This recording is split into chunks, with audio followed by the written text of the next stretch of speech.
కూటమి ప్రభుత్వం అధికారం చేపట్టిన తర్వాత అమరావతి రాజధాని ప్రాంతంలో పనులైతే వేగవంతం జరుగుతుందని చెప్పాలి. ప్రస్తుతం ఉన్నటువంటి అమరావతి ప్రాంతంలో శాసనసభ్యులు, శాసన మండలి సభ్యులైనటువంటి యొక్క నివాస గృహాలు ఏదైతే ఉందో ఎమ్మెల్యే, ఎమ్మెల్సీ క్వార్టర్స్ భవనాలతో సరికొత్త హంగులతో రెడీ అయితే చేయడం జరిగింది. చంద్రబాబు నాయుడు అధికారంకి వచ్చిన తర్వాత గతంలో ఏదైతే నిర్మాణాలు జరిగి మధ్యలో ఆగిపోయి ప్రభుత్వం మారిన తర్వాత కొంత నిర్మాణ పనులు అయితే ఆగిపోవడం జరిగింది. మరలా 24 ఎన్నికల్లో ప్రజలు కూటమికి అధికారం చేపట్టిన తర్వాత ఏదైతే రాజధాని నిర్మాణం సంబంధించిన పనులు ఎమ్మెల్యే, ఎమ్మెల్సీ క్వార్టర్స్ దాంతోపాటుగా ఐఏఎస్, ఐపీఎస్ బిల్డింగ్ క్వార్టర్స్ అయితే ఉన్నాయో ఆ యొక్క పనుల్ని దాదాపు ఈ 10 నెలల్లో కొంత ఆ పనులు ఏదైతే పెండింగ్ ఆగిపోయినటువంటి వర్కులని మరలా పనులు అయితే ప్రారంభించారు. పనులు ప్రారంభించి శరవేగంగా పనులు నిర్మాణం జరుగుతుందని చెప్పాలి. దానికి ఉదాహరణే ఈ యొక్క ఎమ్మెల్యే, ఎమ్మెల్సీ క్వార్టర్స్ అని చెప్పాలి. దాదాపు చూసుకుంటే 5 బ్లాకులుగా 6 బ్లాకులు అయితే కట్టడం జరిగింది. ఒక్కొక్క బ్లాక్ వచ్చేసి 14 అంతస్తుల బిల్డింగ్ అయితే నిర్మాణం చేయడం జరిగింది. ఎవరైతే ఉన్నారో 175 నియోజకవర్గాలకు సంబంధించినటువంటి ఎమ్మెల్యేలకు దాంతోపాటుగా శాసన మండలి సభ్యులు, ఎమ్మెల్సీలకు కూడా ఇక్కడ నివాస గృహాలు అయితే ప్రభుత్వం ఇవ్వడానికి అయితే ఈ బిల్డింగ్లు అయితే నిర్మాణం చేయడం జరిగింది.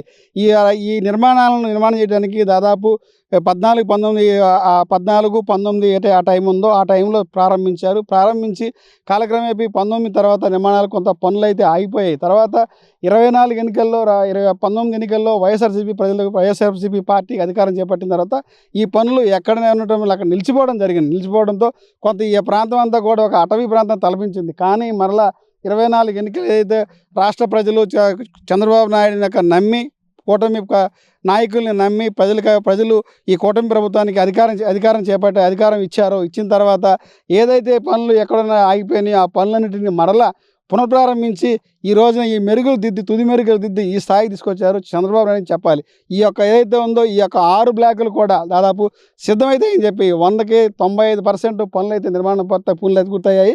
చిన్నటువంటి పనులు ఏదైతే ఉందో కింద మార్బుల్స్ కానీ చిన్న లోపల ఇంటీరియర్ పనులు అయితే చేస్తున్నారు. రాబోయే రోజుల్లో దీంతో పాటుగా ఐఏఎస్, ఐపీఎస్ బిల్డింగ్లు కూడా దాదాపు నిర్మాణాలు అయితే పూర్తయ్యాయి.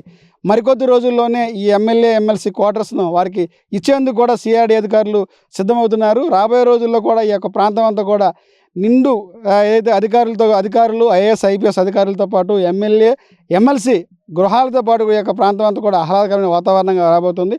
ఈ ప్రాంతం అంతా కూడా చూడటానికి కూడా గతంలో ఏదైతే ఉందో హైదరాబాద్ ప్రాంతంలో తరపించే ప్రాంతంగా చూసే రోజులైతే దగ్గర నుంచి చెప్పాలి. కెమెరామెన్ నితీష్తో రాజ్ కమల్, S4 మీడియా, అమరావతి ప్రాంతం నుంచి.